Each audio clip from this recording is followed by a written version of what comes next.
former Texas congressman, and now a Republican presidential candidate, Will Hurd. Congressman, thanks for your time this morning. We appreciate it. So you are in this race in part to unseat Donald Trump because you have been very outspoken about him on a number of fronts. What is your sense of the fatigue among Republicans? Because if you look at polling, he is a strong front runner. He's up by 30 points right now over his nearest challenger, Ron DeSantis. So there are plenty of people who are apparently not tired of it. But what's your sense of the desire of some Republicans, or maybe most Republicans, to move on? Well, Willie, thanks for having me on. And two, thanks for noting, too many times I think people say that there's not any candidates in this race that's criticizing Donald Trump. We need people that are not afraid of Donald Trump and who's articulating a vision. I mean, here's what we know. First off, we should know that national polling, we've won this since 2016, doesn't reflect whether people are going to go out and vote 26 weeks from now.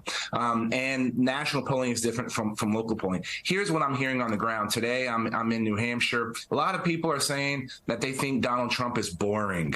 He's talking about the same things. He's looking backwards. He's not looking forwards. And these are people that have voted for Donald Trump twice, and they recognize that he has so much baggage. They also recognize you shouldn't keep secrets in your hotel, and that by doing that, you just spit in the face of the men and women that are putting themselves in harm's way every single day and every single night, keeping us safe. And so folks recognize that if we elect Donald Trump as the GOP nominee, then we are giving 4 more years to Joe Biden. And that when we always talking about his baggage, we can't talk about other problems that are going on. There was just a report today about the President Biden's infrastructure deal. 60% of the funds or projects are going to funding companies that are overseas, including China. That doesn't make any sense. But guess what? We can't talk about that because we're talking about Donald Trump's attempts to stay in office and abuse his position. And when you talk about intelligence officers being put in harm's way because of classified documents at Mar-a-Lago, speak from experience. So you served as a clandestine officer in the CIA. So, Congressman, I'm curious at what point you believe Donald Trump disqualified himself. There have been so many stops along the way. But at what point did you decide this man should not be president of the United States again? Well, I decided he shouldn't be president of the United States before he was running. I've been intellectually consistent on this issue. There were things that when he was in office, things that he signed, legislation that I helped create and helped pass. But this is something that I have, I've not been supportive of Donald Trump since the very beginning. And here's ultimately my problem. The country is facing generational defining challenges. The Chinese government is trying to surpass us as a global superpower. We have new technologies like artificial intelligence, which is going to upend every single industry. We can have artificial intelligence lead to good jobs, not unemployment. Our kids, when it comes to math, science, and reading, are performing at the lowest level they've had in this entire century. These are real problems that need to be addressed, and the only way we're going to address this is by doing it together. That's how I passed legislation when I was in the House. And this is the kind of debates we need on the debate stage. And so if your viewers want to see someone who's not afraid of Donald Trump and talking about the future, go to herdforamerica.com. Give me at least $1. Help me get on that debate stage, because the best way to get rid of Donald Trump forever is to beat him in a primary. And that's what we're trying to do. So, Congressman Hurd, you mentioned your frustrations that the race can't be about policy discussions because it's so dominated by Donald Trump. Well, let's talk a little policy. Let's pick one. You mentioned China.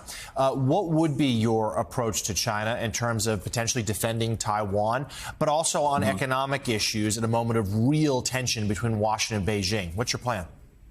Well, first and foremost, the way that we deal with an economy in a country, in a country that's 4 times our size, an economy that can potentially beat us, is we have to have friends, right? We have to reinstill these global alliances. We have to make sure Western Europe is on board with us. When you have someone like the French president going to Beijing, speaking to an American news outlet and telling America, please don't make France choose between China and the United States, That's a problem. So we need to have our allies in order to work towards this, and in order to deal with China, and also deliver consequences when the Chinese government does things that is counter to the international rules and laws that they've agreed to.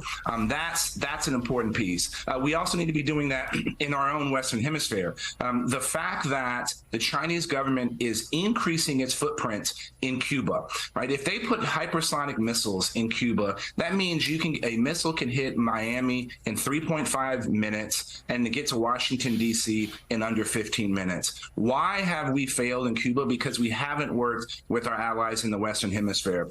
This is something that Donald Trump was terrible at, and Joe Biden is not doing much better. When it comes to the economy, first and foremost, when it comes to artificial intelligence, this is something that's going to upend every industry.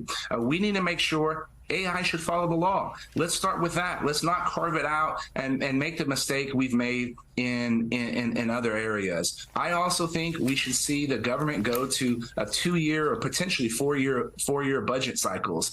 This is a super wonky thing, but everybody knows that when it comes to the government, if you don't use it, you lose it. And what does that do? That makes you have inefficient spending. So those are just a couple of examples of things that I would be doing on day one.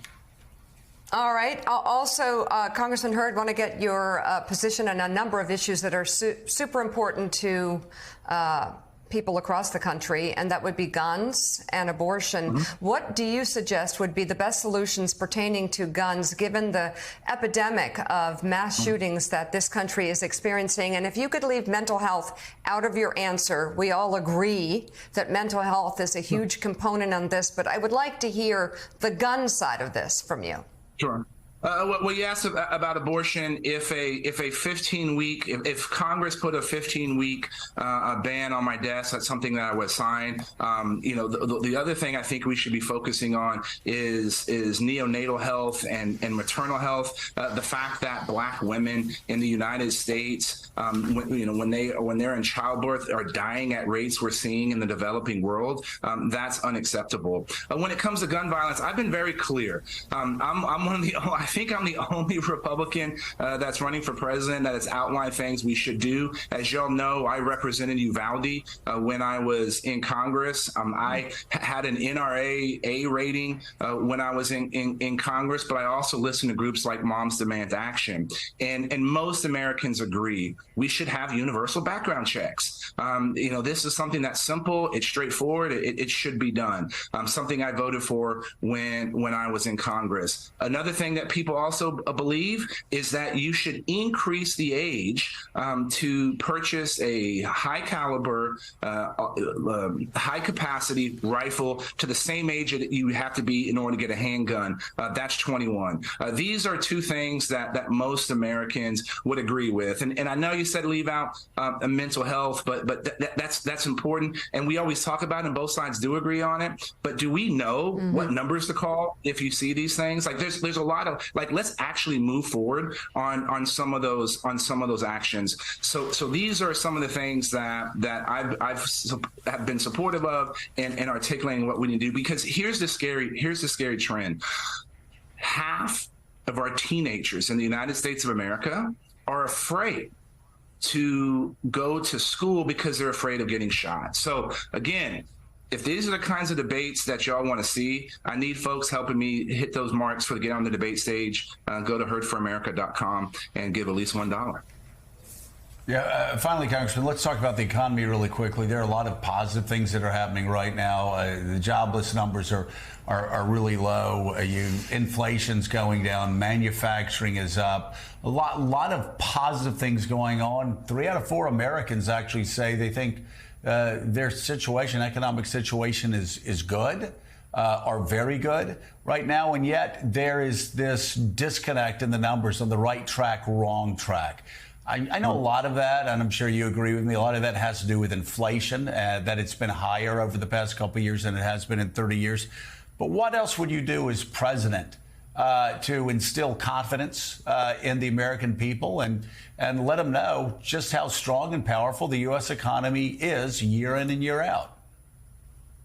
Absolutely. And one trend that I think, people are feeling and have been feeling is that the average cost of goods and services over these first 23 years of this century has increased 3 times as much as average salaries. And so this is not any one individual administration. This is multiple administrations. And so partly the role of the executive branch in using fiscal policy to help the economy, it's deal with the national debt. Everybody says that we can't spend more money than we make. We got to do something differently. I think it starts with what I said earlier about how many years a budget and appropriations are done for. I think too, this issue of regulations and streamlining regulations. One of the things why we have a lack of trust in our institutions is because our institutions have been failing or take too long.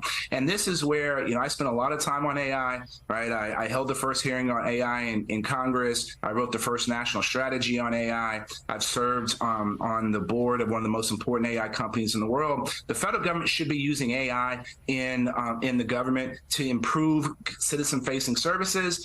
It shouldn't take months to get a VA appointment. It shouldn't take months to get your passport renewed. It should be able to be done in minutes. And these are the kinds of things that we can do to streamline government and also streamline regulation so that we can have this economy that has been the most powerful economy in the world continue to help us keep this century the American century. Former Texas Congressman and Republican presidential candidate Will Hurd, thank you very much for coming on the show this morning. We appreciate it. Appreciate you all.